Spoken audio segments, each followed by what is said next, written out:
Le livre des Juges, chapitre 8. Les hommes d'Éphraïm dirent à Gédéon: Que signifie cette manière d'agir envers nous? Pourquoi ne pas nous avoir appelés quand tu es allé combattre Madian? Ils s'en prirent violemment à lui. Gédéon leur répondit: Qu'ai-je fait en comparaison de vous? Le peu qu'a pu grappiller Éphraïm ne vaut-il pas mieux que tout ce qu'a pu récolter la famille d'Abiézer?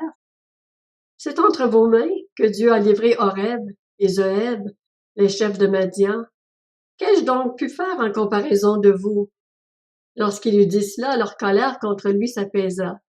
Gédéon arriva au Jourdain et le passa, ainsi que les 300 hommes qui étaient avec lui. Bien que fatigués, ils étaient toujours à la poursuite des Madianites. Gédéon dit aux habitants de Sukkot: Donnez, je vous en prie, quelque pain aux hommes qui m'accompagnent, car ils sont fatigués, et je suis à la poursuite de Zébak et de Tsalmuna, les rois de Madian. Les chefs de Sukkot répondirent: Zébak et Tsalmuna sont-ils déjà en ton pouvoir, pour que nous donnions du pain à ton armée? Gédéon répliqua: Eh bien, lorsque l'Éternel aura livré entre mes mains Zébak et Tsalmuna, je déchirerai votre chair avec des épines du désert et avec des chardons. De là, il monta à Penuel, et il fit la même demande aux habitants de Penuel. Ils lui répondirent comme ceux de Sukkot, et il leur dit aussi: Quand je reviendrai en paix, je démolirai cette tour. Zébak et Tsalmuna se trouvaient à Karkor, avec leur armée d'environ 15 000 hommes, les seuls survivants de toute l'armée des nomades de l'Est. 120 000 hommes, aptes au combat, avaient été tués. Gédéon monta par le chemin qu'empruntent les nomades, à l'est de Nobak et de Jokbea, et il battit l'armée qui se croyait en sécurité. Zébak et Tsalmuna prirent la fuite, et Gédéon les poursuivit. Il s'empara des 2 rois de Madian, Zébak et Tsalmuna, et il mit en déroute toute l'armée. Gédéon, fils de Joas, revint de la bataille par la montée de Hérès. Il captura un jeune homme habitant de Sukkot, qui l'interrogea et qui lui mit par écrit le nom des chefs et des anciens de Sukkot. Cela représentait 77 hommes. Puis il alla trouver les habitants de Sukkot et leur dit: Voici Zébak et Tsalmuna, au sujet desquels vous m'avez insulté en disant: Zébak et Tsalmuna sont-ils déjà en ton pouvoir, pour que nous donnions du pain à tes hommes fatigués?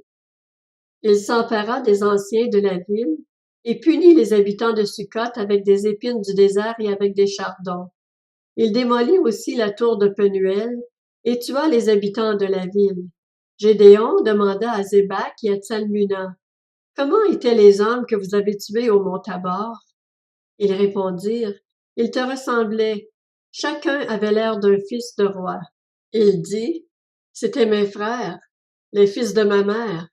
L'Éternel est vivant. Si vous les aviez laissés vivre, je ne vous tuerais pas. Et il ordonna à Jéter, son fils aîné: Lève-toi, tue-les. Mais le jeune garçon ne dégaina pas son épée parce qu'il avait peur. En effet, c'était encore un enfant. Zébak et Tsalmuna dirent: Lève-toi toi-même et tue-nous, car c'est à un homme fort de le faire. Gédéon se leva alors et tua Zébak et Tsalmuna. Il prit ensuite les ornements en forme de croissant qui étaient au cou de leurs chameaux.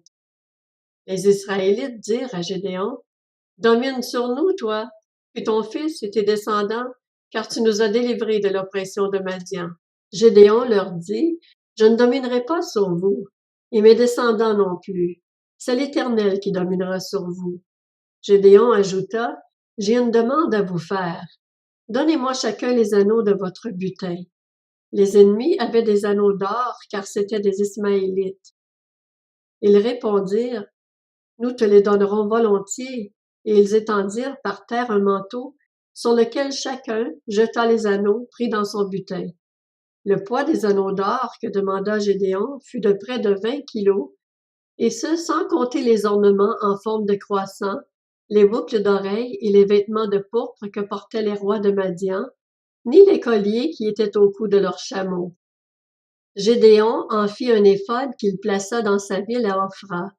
Il y devint l'objet des prostitutions de tout Israël, et il fut un piège pour Gédéon et pour sa famille. Les Madianites furent humiliés devant les Israélites et ne relevèrent plus la tête.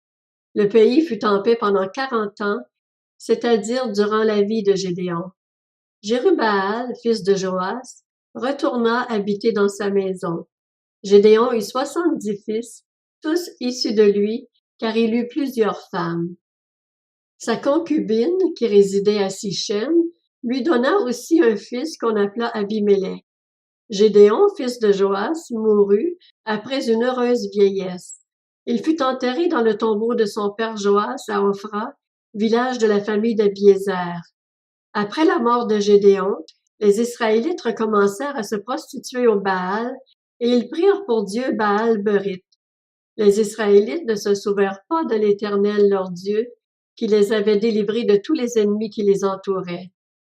Ils ne manifestèrent pas non plus d'attachement à la famille de Jérubbaal, c'est-à-dire Gédéon, après tout le bien qu'il avait fait à Israël.